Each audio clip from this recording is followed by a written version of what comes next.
ইসলামী bank news top 10। বঙ্গবন্ধুর ভাস্কর্য ভাঙতে উস্কানি দেওয়ার অভিযোগে হেফাজতের আমির জুনায়েদ বাবুনগরীর যুগ্ম মহাসচিব মামুনুল হক ও ইসলামী আন্দোলনের নায়েবে আমির সৈয়দ ফয়জুল করিমের বিরুদ্ধে ঢাকা সিএমএম কোর্টে 2টি রাষ্ট্রদ্রোহ মামলা দায়ের। কুষ্টিয়ায় বঙ্গবন্ধুর ভাস্কর্য ভাঙচুরের ঘটনায় গ্রেফতার 4 জনের 7 দিনের রিমান্ড চেয়েছে পুলিশ, শুনানি কাল। বঙ্গবন্ধুর ভাস্কর্যের উপর হামলার মতো ধৃষ্টতা যারা দেখাবে তাদের চরম মূল্য দিতে হবে, হুঁশিয়ারি আওয়ামী লীগ সাধারণ সম্পাদক ওবায়দুল কাদেরের। 63 জেলা ও 380 উপজেলায় বঙ্গবন্ধুর ভাস্কর্য রয়েছে। হাইকোর্টকে জানিয়েছে রাষ্ট্রপক্ষ এসব ভাস্কর্যের নিরাপত্তা দিতে হাইকোর্টের নির্দেশ।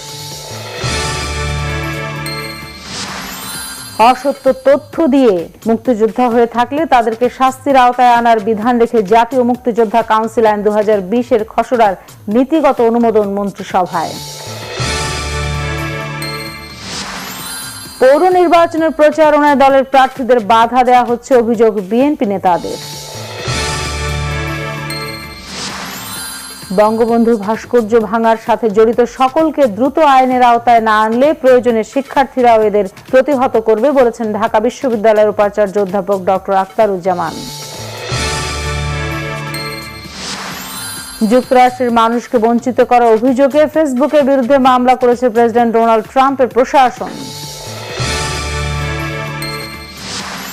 প্রায় 9 মাস পর দর্শক ফেরা অ্যানফিল্ডে উলভারহ্যাম্পটনকে 4-0 গোলে হারিয়েছে লিভারপুল। আর্সেনালকে 2-0-তে হারিয়েছে টটেনহ্যাম।